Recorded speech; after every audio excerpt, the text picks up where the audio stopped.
Good afternoon, and welcome to our webinar series, More Than Money, Serving a New Generation of Investors. Wanted to mention a couple of upcoming chapter events. We've got our quarterly meeting ethics courses for financial professionals on August 9th from 8 a.m. to 10 a.m. for 2 important CFP ethics credits. Please join us for that one. We also have an upcoming webinar series on ESG investing explained on August 14th from 12 to 1. And also a pickleball networking social on September 12th from 5:30 to 7:30. Check our website for details. We're joined today by Jackie Wilke, VP Advisor Consultant with First Trust. With over 10 years of industry experience, Jackie brings hindsight, insight, and foresight elite professionals and enterprises to help others that are future-focused, growth-minded, and high-performing. Please hold your questions to the end of Jackie's presentation and submit those via the Q&A feature within the Zoom controls at the bottom of your screen. And with that, I'll turn it over to Jackie to begin. Awesome. Thank you so much, Kathy, for the opportunity to present your incredible chapter in Georgia with the FPA. For anyone who isn't familiar with me, my name is Jackie Wilke. I am with First Trust Portfolios. If you aren't familiar with First Trust, we are on the asset management side. We are really big into structured investments, buffered strategies, ETFs, unit investment trust, alternatives, private equity, direct indexing. We are growing to meet the needs of what financial professionals like you all are looking for. And in our goal to be all things to the financial professional, we have this incredible group that I'm a part of called the Advisor Consulting Group. So I'll talk a little bit more about our team at the end. But our team, there's 6 of us. We have this really cool job at First Trust. I like to say that we study success. We get to see what individuals and teams across the country, across channels, across life cycles of the business are doing to be successful by design. So what that means is we essentially are here to help you so that you don't have to reinvent the wheel. We do coaching, we do consulting, we do speaking. We get to share those best practices, those what's working ideas with others like all of you so that you can ultimately build the business that you want, that not only helps you be a successful professional and person, but ultimately elevates the lives of your clients. And today we're talking about the shift of our industry. So the title of this presentation is More Than Money. Now, whenever I'm in front of a group giving a presentation and I want to explain this concept, one of the best ways I can explain it is that today's investor is different than any investor we've seen before. Today's investor has more options, has more access to the market, to products, to information, to people. Today's investor on their smartphone, on their computer, they have a lot of options. So there's a reason that you don't see financial professionals calling themselves stockbrokers anymore, because they don't need you to necessarily access the market. However, there's still tremendous value for the financial professional, even in this world of AI that's changing everything in every industry. And it's the human to human factor. So whenever I'm giving a presentation, I always ask the audience, raise your hand if you feel more like a therapist these days for your clients than anything else. And everyone chuckles and laughs and raises their hand. Your clients see you as someone who does more than manage their money. They see you as someone they trust, someone who's an authority, someone who's a coach, a co-collaborator, someone who truly is going to help them get to where they want to go and answer the questions that they don't know they should be asking. That's where the value of the financial professional lies, is being all things to some people and ensuring that your clients see you as not just their money manager, but as their first phone call, someone who's helping them navigate the ups and downs of life, ultimately getting to those goals that are most important to them as life unfolds. So I want to start, like I said, here's our team. I said I'd talk about them at the end. I'm going to talk about them now. So this is the Advisor Consulting Group at First Trust. We have 6 individuals, including myself. We also have a great strategic partnership with Duncan McPherson and Pareto Systems. We are here to help. We create content, we produce special webinars. There is a lot behind our team as far as resources. So if you're looking to explore any of those, reach out to your First Trust wholesalers. They'll be the ones to help you navigate who, what, where, when, how, why on our team. And if you aren't sure who your wholesalers are, please reach out to me on LinkedIn or in another way at the end of this webinar, and I'm happy to make the connection. So I want to start with some statistics about these investors that we're talking about, the ones who have more access than ever before, and figuring out the ones that you want to work with. So really did a study released earlier this year. They found that in the US, high net worth individuals, so those with $2 million or more in investable assets, control approximately half of US wealth. And that number is probably increasing over time. And what that means for us is that means opportunity, because usually with wealth comes more complexity. So someone, as they build wealth, whether it's through their business, selling a business, inheritance, other money that's coming to them, with their wealth, they want someone who can help them with that complexity, because most people are really, really good at what they do, and they don't know what they don't know. Why are they choosing their primary provider?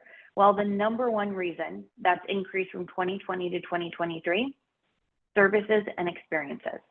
We are huge believers in the client experience. We believe it makes you more referable. We believe it's what makes clients stickier. And I believe experiences can be described like that Maya Angelou quote. People will forget what you said, forget what you did, but they'll never forget how you made them feel. So services and experiences, and services being more than just asset management. What else can you provide? Do you do tax? Do you do estate planning? Do you have someone who could be a grief counselor when they go through a transition, like potentially losing a spouse? What other services and strategic partners do you have? And these are just some examples, according to this really study, what these affluent individuals are looking for. Charitable and philanthropic planning, family counseling, bill pay, foundation management, concierge and lifestyle services. The second reason they're choosing their primary provider is the relationship. Nothing can replace a human-to-human relationship. We believe AI is going to be a tool, a differentiator. It's going to give us an edge against the competition in our industry. And a decreasing reason why they're choosing their provider is performance and fees. Your affluent individuals know that they're not paying you to beat the S&P 500 by 5%. If that's why they're paying you, they're probably not a good fit for your business.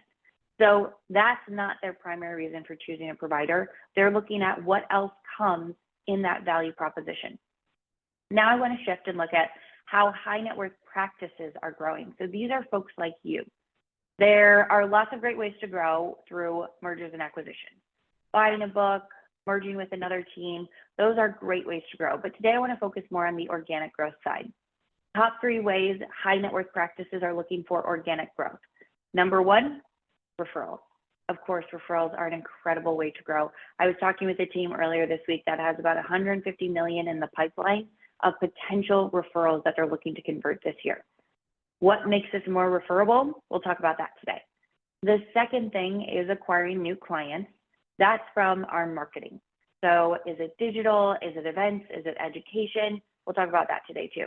The third, and this is the first time I've seen this in the study, developing relationships with clients' children. It makes sense though. A lot of your clients, they're 70, 80, 90. So the kids, they're not in their 20s.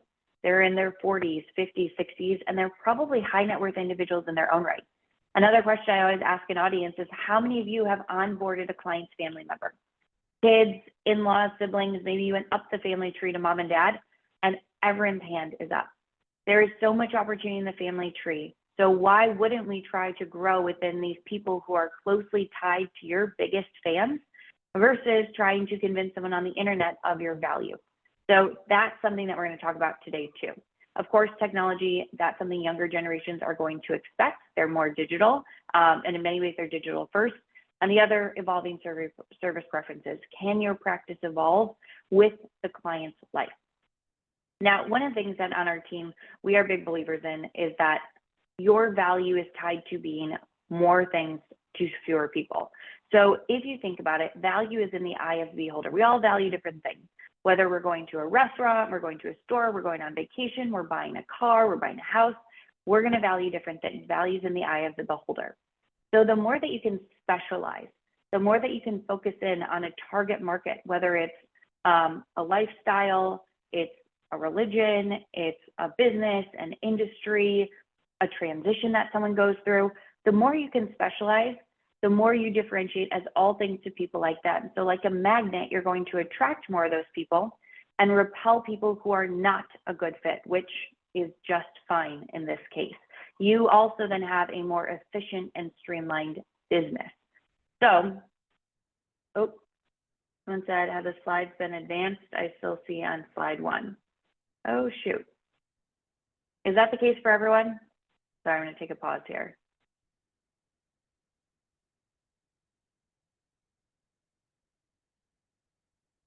Yes, no, maybe so. I don't know if people can come on mute. Okay. So they are advancing. Sam, we'll make sure we get you this replay so that you can see the slides advancing. I apologize. I'm not sure why that technical difficulty is happening, but thank you for letting us know. Hopefully they're advancing for everyone else. So sorry about that.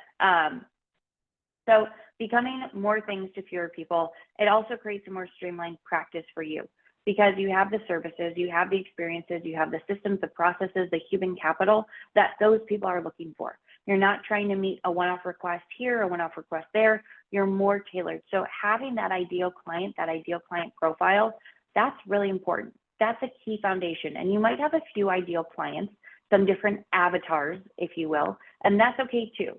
But we are not trying to be all things to all people. It's not going to work going forward. Now, there are 3 groups that I spend a lot of time focusing on.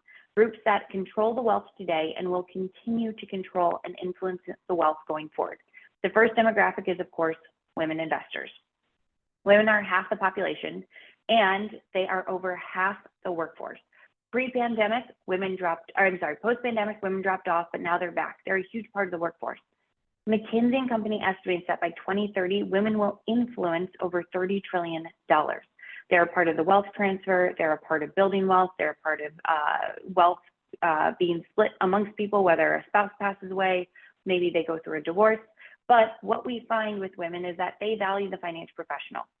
So they are likelier to have an advisor, and they're willing to pay a premium for the right advice. This study said in person, but it's a couple years old. We're seeing that in person is not as important. Investors care more about who you are rather than where you are. So women are, of course, a huge focus for us. Now, it's hard to speak for what half the population wants. So like any investor, we ask better discovery questions. We get as customized and personal as possible so that they feel like this experience, this service is tailored to them, not just because she's a woman, but because of everything that's going on in her life. And women often have a very high propensity for referrals and introductions. My other question I love to ask an audience is, how many of you can think of one female client who is your advocate, loves what you do, sends referrals and introductions your way? Everyone raises their hand. Typically, women do not have a gender preference on their financial professional. So we want to nurture the relationships we have with our existing female clients. Make sure that if they're part of a couple, you have solid relationships with both. But also looking at the women who are in your business, how can you turn them into COIs of their own? So we have a team in San Antonio, Texas. They had a client last year. She sent them about 12 referrals. Now, this client knows that not everyone she refers is going to become a client, but she can't help but talk about her team in Texas. So this client was local. And at the beginning of this year, the team in Texas wanted to say thank you. Thank you for trusting us, first of all, with your friends and family, and for sending them our way. We just want to do something special for you. What do you want to do, right? This is Texas. Do you want to do a wine tasting? Do you want to play pickleball? Do you want to go shoot guns? This is your event. We just want to say thank you and let you know how much we appreciate you and your trust in us. So she decided to do a wine tasting. They hosted it at their office. She was able to invite 10 friends, couples, best friends, colleagues, whoever she wanted. This is her event. So the team in Texas, not only did they solidify a great relationship with that existing client, but they got to see some other clients that they know. They got to see some clients or some people that they had talked to that didn't become clients, and they had 2 new prospects that came out of it.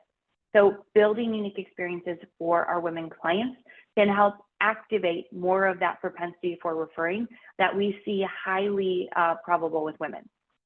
The other demographic is, of course, this next generation, this generation who is building wealth and inheriting wealth. They're going to be different from previous generations. They are not necessarily building wealth the same way as those who came before. So a lot of them are not working at one company, doing a 9-to-5, retiring at 65 years old. A lot of them are online, they have multiple income streams, and they're inheriting this $73 trillion wealth transfer. Now, next gen, again, can be relative. It could be your client's next gen, or it could be younger investors. One of the questions I also ask an audience is, how many of you were surprised by the young age of someone that you brought on as a client, but at the high level of net worth or assets that they had? And more people, every time I ask that question, raise their hands. Young people influence wealth. It's not something they're going to get one day. A lot of it is influenced today. And they're looking for a financial professional. Yes, they've grown up in this DIY environment. They could do a lot of this on their own. But at some point, because of that complexity we talked about, they don't have the time, knowledge, or frankly, the desire to do it on their own. So what do they value? Well, again, it's hard to speak for a generation, but a Fidelity study found that 85% of Gen Y and Gen Z would like some sort of behavioral coaching. So they don't necessarily just want advice, although it's appreciated. They want to be a part of the process. They want to be involved in the conversation. They want to develop good habits, good values around money and being stewards of wealth. And of course, where can we find a lot of these opportunities for women in next gen growth? Within our clients' families. So the family, whether again, we're going up, down, horizontally, diagonally, in our clients' family trees, there's so much opportunity for growth. That same Fidelity study found that households in which the next generation was engaged generated 160% of the revenues and 270% of the profits compared to households in which the next gen was not engaged. Think about that. More revenue, more profits. Well, it's coming full circle to the stats we saw in the beginning. On one hand, why are teams looking to grow with clients' adult children? They have wealth of their own. So of course, you're going to have more revenue, more profit when you bring those kids on as clients of their own. But the other place that we see this growth coming from is consolidation. When you are becoming the family's financial professional, you're going all in on the people and things most important to your clients. Why would they have multiple financial professionals? You are doubling down. You are becoming the family's advisor. That consolidation usually comes with it. But there's a risk with the family. It's not all daisies and roses. Cerulli study last fall found that only 19% of assets stayed with the parent's advisor after a wealth transfer. We're all living longer. So chances are clients are passing away, hopefully living a nice long life. So that means wealth is going to the kids at a much older age. Why doesn't that stay with the parent's financial professional? Well, usually a simple answer is that you didn't reach out ahead of the wealth transfer. If you're reaching out after that 65-year-old kid receives an inheritance, it sounds like, hey, I care about you now that you have the money. Not exactly a warm experience that they're going to be excited about. So being proactive in all of this is one of the key themes we're going to talk about today. Why proactivity is so important and how to actually put it into practice in your business. So this is one of my all-time favorite quotes. Theodore Roosevelt, people don't care how much you know until they know how much you care. One of the biggest shifts we have to make in our industry is going from selling to serving. We used to be product focused because that was the value we provide. We were brokers, we were selling. Yes, a product is absolutely fundamental, but to add the value to what investors are looking for today, it has to be about service, showing them how well you know them, and then reverse engineering through the planning process to get them to where they want to go. So the formula we always want to follow is who and why, powered by what and how. Who and why is getting to know that individual, that target audience, that couple, that company. Who is this for? Why is it relevant? Then we can bring in the what and how. What and how is how we make it done. And we have to have these two sides of it. So what and how is where we spend a lot of time in practice management. This is where we talk about education and events, your client experience, marketing, foundational processes.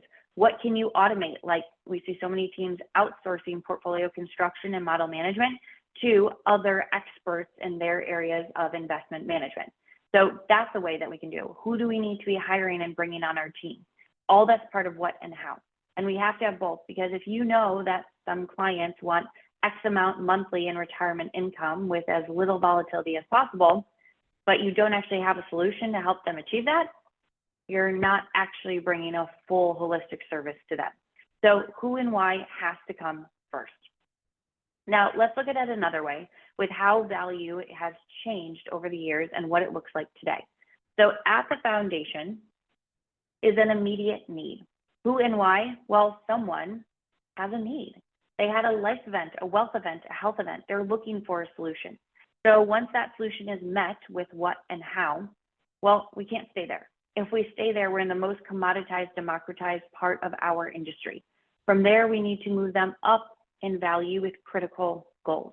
So I was on a webinar on Monday talking to several teams at a specific firm, and all of them said, we lead with financial planning. The reason we lead with financial planning is because we get to collect both the quantitative and the qualitative. Quantitative, of course, being assets, liabilities, where all the accounts are. So usually then you get to consolidate more, but also the qualitative. What are our clients' goals, priorities, preferences, values? What keeps them up at night? What was their family money story like? So that critical goals category, that's where a lot of the work is done.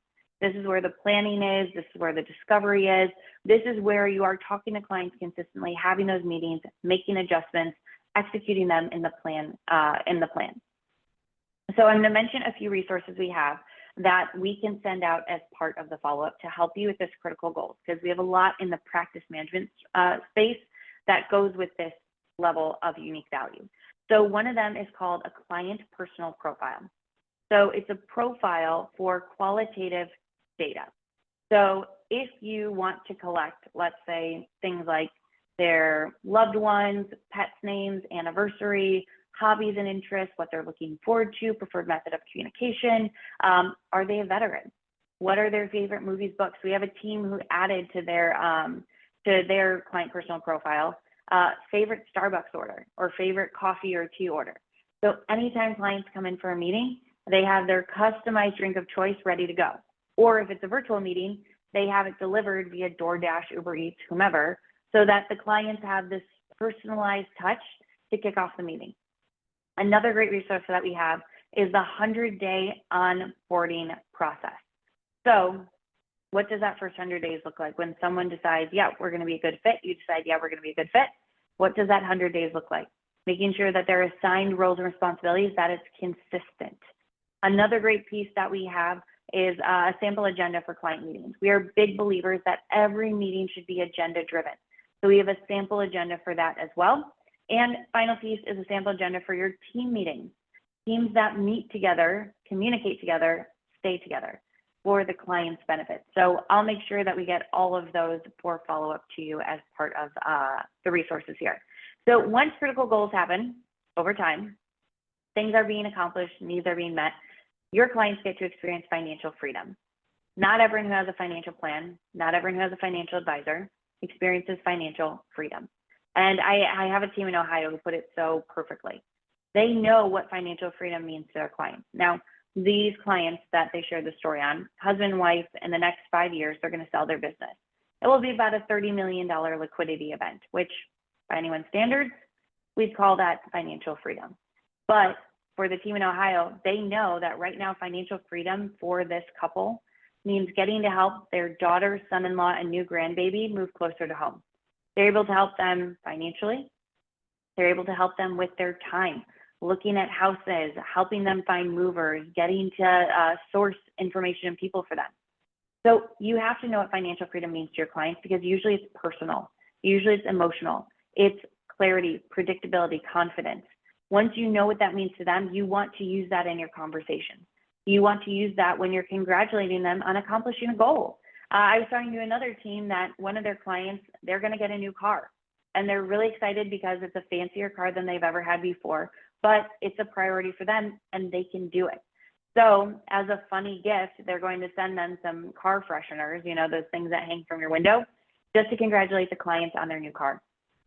Celebrating the wins with your clients not only reinforces that they're doing the right thing, so it continues behavior and motivation, but it reminds them of your value. And the last layer of this is legacy. Now, legacy isn't just what your clients leave behind. It's also helping them maximize their life today, whether it's charities and philanthropies, getting to spend the time where they want to spend the time, fostering their loved ones to become good stewards of wealth. I love how one team puts it. We don't help our clients leave an inheritance. We help them leave a heritage. That tells your clients that when we talk about legacy, we're talking about values as much as we're talking about the valuables. And for your high net worth individuals, that's usually just as important to them as ensuring that the estate is going to be in good order so there are minimal issues and it's not going to become a problem with family dynamics. So back to the qualitative things. So benefits of financial planning. We see the data that financial planning, the reason these teams lead with it is because of the emotional benefit. Clients don't say, I love financial planning because I have an extra $10,000 in my investment account. No, it's well-being, it's confidence, it's simplicity. And my advisor explains financial matters to me, right? That's part of that coaching, that collaborating. Improve financial freedom and control, achieving their goals. And I love this last one, researching the entire market and recommending the most appropriate investment products so I don't have to. When you're discussing your process with clients, with prospects, focus on the emotion that they feel. People don't care how much you know until they know how much you care. Help them see themselves in the same shoes as someone that once was them, had the same pain points, had the same opportunity, had the same questions, or just didn't know what they didn't know. And how with working through you, working with your process, they were able to get to the other side. These are some examples of great discovery questions. We all know the popular saying, if we want better answers, we have to ask better questions. So we have a new resource called The Art of Discovery. It is a compilation of qualitative discovery questions that span the relationship with your clients. They're not meant to just happen one time when you first meet with that client. They're meant to happen over time. And when you use these on the agenda for your client meetings, it also centers the narrative and centers their focus around what's most important, not what the market is doing, not what the economy is doing, what's happening for them. So for example, let's say you have a younger couple who comes in, maybe early mid-40s. A great question to ask them is, what was your family money story? What was money like growing up? How was it introduced to you? Was there anyone or anything influential in how you think about, feel about money? Then you go through time with your client, and later in life, you're going to ask them, okay, besides financial wealth, which we are in a great place, you've hit that financial freedom, what other legacies do you wish to leave behind? Art of Discovery, another great resource that we have with a lot of different qualitative questions to bring into your practice. Sticking with behavior and motivation, because again, you all feel more like a therapist for your clients than anything else. These are just some of the tools that we use. If you have not read Dr. Robert Cialdini's book, The Art of Influence, I highly, highly recommend it. He talks about the 7 principles of persuasion. It's a phenomenal read because psychology and human behavior plays such a big role in not just the success of your business, but also your client success. So one of the tools that we find very powerful is social proof. So social proof is using others similar to your clients as context, as an example. So social proof could be sharing a story about families like yours, or, oh, when we work with other professionals at your company, here are some of their most common questions. Oh, a lot of our clients have been asking if we're available to be a resource to friends and family. Absolutely. That's what social proof is. Another one we want to use as much as possible are stories. Stories are so powerful. I love when I see advisors post stories on LinkedIn about what happened with clients, what happened with their accounts, what happened with a tax strategy that they implemented, which saved them a ton of money, or why discovery ended up being the best thing possible because they discovered something clients didn't even know they could do. Share stories, because a lot of times people, of course, want to know that you're the expert, but they also want to know, why is this relevant for me? So sharing a story about someone else like them. Another one is positive psychology. So there's another great book called Wealth 3.0, and it talks about this shift. So shifting to positive psychology. So an example is traditional psychology would be more money, more problems, shirt sleeves to shirt sleeves in 3 generations. If you tell the kids about the wealth, they're going to squander it. They're going to become spoiled, entitled. They're going to spend it all. Positive psychology is trying to take a more proactive and positive, obviously it's in the name, approach. So instead, positioning to your clients, hey, the reason we want to talk to the kids about money is not to talk about your money, but to ensure that they are good stewards of wealth. The more we talk about this, the earlier we have that conversation, the more we can educate them, the more likely they are to be confident and competent in what they do, shaping their own values, habits, priorities, preferences. So it's not more money, more problems, it's more money, more opportunity.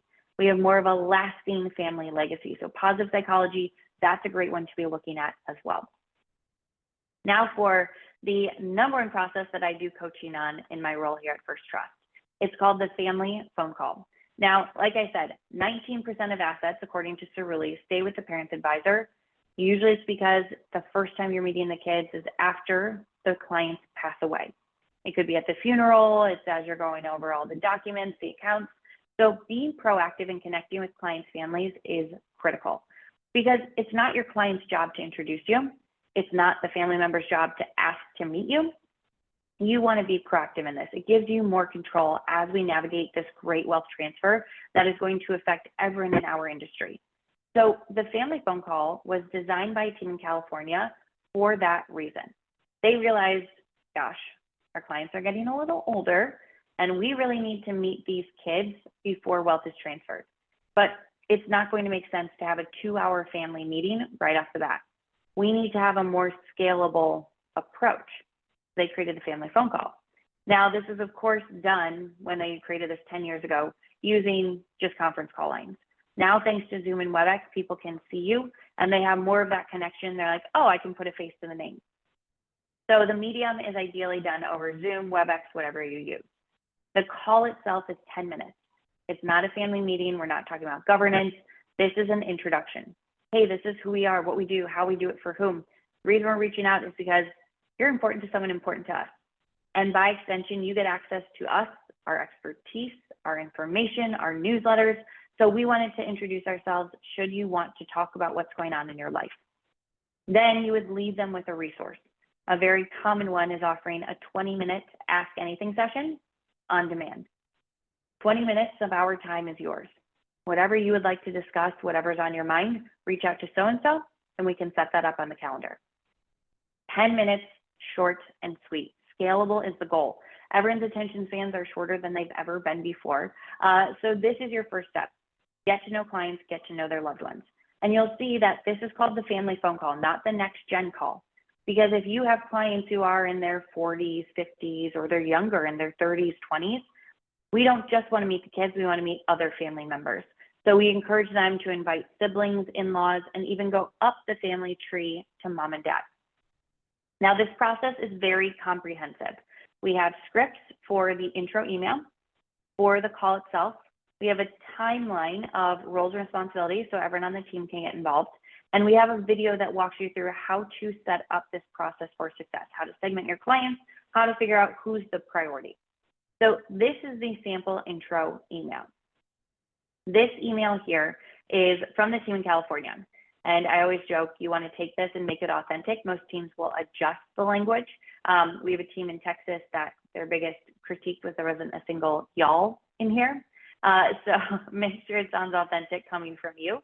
But there's a couple key things here. One, we leverage social proof.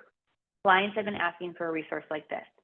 This is for whoever's most important to you, your cousins, your brothers, your sisters, your kids, your parents, your best friends.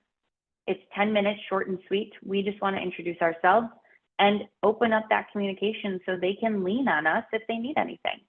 Never, ever, ever will we talk about your money. If you would like to take advantage of this new service, here's who you reach out to. So to this day, one of the number one reasons that investors leave their financial professional is a communication breakdown. I was not hearing from you proactively enough. So at a minimum, we are proactively emailing our top clients. The second thing we're doing is elevating their service. Going back to the beginning, services and experience, number one reason that investors choose their advisor. Of those services, the second one, family planning, family counseling. So this hits that nail on the head. You are introducing this to your client saying, you don't have to take advantage of this. It's going really well with other clients. And if you would like to, this is part of your service model. We had clients ask for this, we listened, and we delivered. Now, I'll share some stories. First, I'll start with a tale of two family phone calls. So we have a team in Connecticut, December of 2022. They sent this email, copy and paste to their top 10 households. So usually when you send this email out, you're going to have a range of responses, everything from crickets to, hey, summer's busy, let's do this in the fall, to we love this. Let's get this on the calendar as soon as possible. So this team in Connecticut, they had one of their clients respond, hey, I'd love to set this up. My son-in-law is coming into an inheritance. His grandparents passed away. I'm not really sure how much. And frankly, as his father-in-law, it's not my job to ask or to tell him what to do with the money. I don't want to step on his toes. But yeah, I'd love if they had someone to talk to. The daughter and son-in-law were in their early 40s. So the team said, great, let's do this family phone call. We can meet them. And on the call, the team in Connecticut said, hey, we understand you have a wealth event. Whether you want to talk about that or anything else, hey, we're here for you. Really low pressure, 20 minutes of our time. We can give a second opinion. You can ask whatever you want. Completely confidential, complimentary. You let us know if we can help you with that. So fast forward, they had a couple 20-minute sessions, and they did more of a financial planning conversation, a discovery conversation, ended up onboarding the daughter and son-in-law. The inheritance that the son-in-law received was almost 8 figures. So for the team in Connecticut, this was a few different wins. One, new client acquisition, great. New almost 8-figure account opened up. Second, it's the daughter and son-in-law of some of their biggest clients. So wealth transfer, we're not worried about asset attrition. Third, it's going to be a lot warmer to go to the other siblings of that daughter or the other children of those clients to build relationships with them because they have a success story of helping the sister. The other thing, though, why I love to tell this story is afterwards the client sent them an email, thank you them. Thank you for taking the time. Thank you for helping them through this. We can't tell you how much we appreciate it. And of course, the team in Connecticut is like, no, thank you. But again, it goes back to how these experiences, these services, when they help the people and things most important to your clients, it ultimately elevates the experience for them. Now I said a tale of 2 family phone calls. We have a team in Texas, the same team I mentioned, who needed to add some y'alls into their scripts. I got an email from them when they were going through the process that said, need to debrief, longest 10 minutes of our life. I was like, oh boy. So on their 10-minute phone call, family phone call, it was kind of a similar dynamic. Client, daughter, son-in-law, right? Women are huge recipients of the wealth transfer. They're going to be in control, daughter, son-in-law. So turns out in this family, the son-in-law was pretty much a manifestation of every reason you don't want to work with a millennial client. He asked, well, what are your fees? Here's what I did in my portfolio. What did you do in yours? No, financial planning is not a priority for us. Whew. So the team in Texas, we had a conversation after.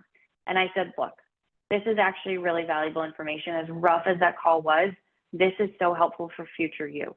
Because you can now look at your business and decide, okay, if wealth were to transfer, do we want to retain that daughter and son-in-law as our clients? Are they a good fit for our business?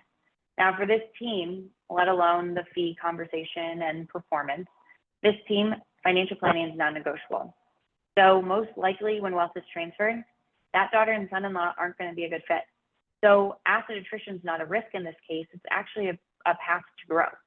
So they're going to be able to focus on growth 10x in a different direction and probably grow down fewer clients, higher net worth individuals. So this process, I can't tell you how many amazing stories we've had come out of it. I had a call with a team in New Jersey just on yesterday, where we talked about the success that they're having.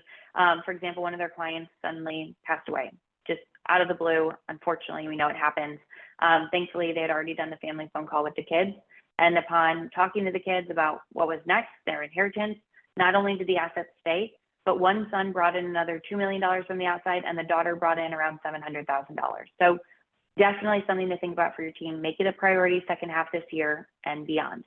Fortify what you have built and identify growth opportunities. So for the next 10 minutes, 15 minutes, I want to talk about marketing. We help teams with a lot of marketing. Main areas of marketing that we focus on are events, education, content marketing, digital marketing. So we have a lot of experience in helping them use marketing for growth. Whenever we do this, though, this is the framework that we follow, the 4 C's plus a hook. So content is king. Excuse me. Content is the foundation. Content is what are we doing, what are we saying, who is it for, why is it relevant? So let's say you're hosting a women-focused event. Okay, what are we doing, what are we saying, who do we want to invite? Then maybe you're thinking about doing something for business owners. What's the content that's going to draw them in? And then you want to do something really special at the end of the year for your top clients. Let's say you're going to do pies at Thanksgiving.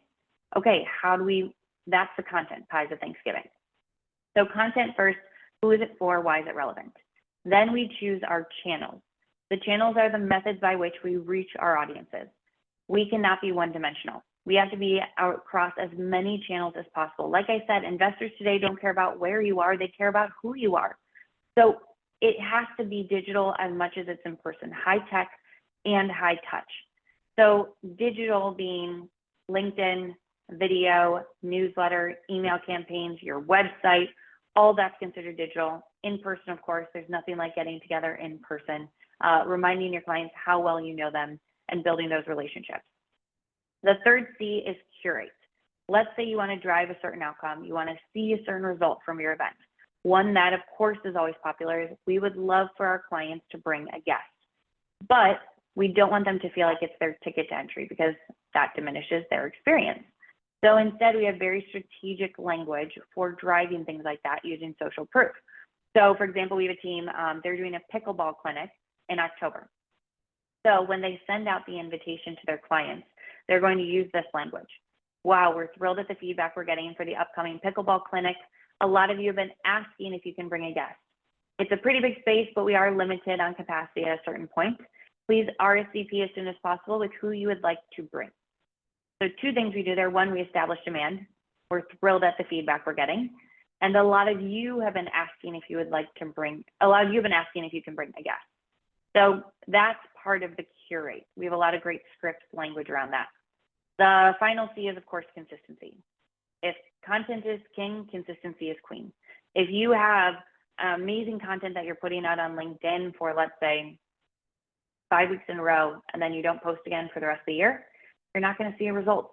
Or if a prospect becomes a new client and they have this amazing first 90 days, first 100 days, and then afterwards, it's crickets. It's not the same. That's going to not only make them rethink their choice, but you're not going to be referable. So consistency is so important, having processes, having that thing that they can trust, they can rely on. The hook is what's different. Like I mentioned, we all have very short attention spans these days. So your hook is what comes next. Too often we see a really successful marketing campaign. We see a successful event and it loses momentum because it's not clear what comes next for someone who wants to talk to you. Whether it's a client who wants to talk about outside assets or a prospect who wants to talk about their situation. Your hook is very important. It has to be clear, simple, and actionable. So there are 3 hooks we see used the most depending on who and why. Who's at this event, how many people, what's the goal after this? So the first one is a 20-minute Ask Anything session.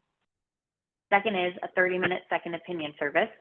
Third one, and this is the most reserved, is a free financial plan consultation. So all of these are, of course, complimentary, confidential, but depending on who it is that you're targeting, you're going to use different ones. So we have a team in Dallas, for example. They hosted a webinar for business owners, 3 things business owners need to know before selling. At the end of that webinar, they said, thank you so much for joining us today. If anybody would like to talk one-on-one about their unique situation, we're happy to set up a confidential, complimentary, 20-minute Ask Anything session. And as we close out, a couple of those other things that I mentioned. So these are just some ideas. These are ideas for experiences outside the money, fun events, in person as well as virtual.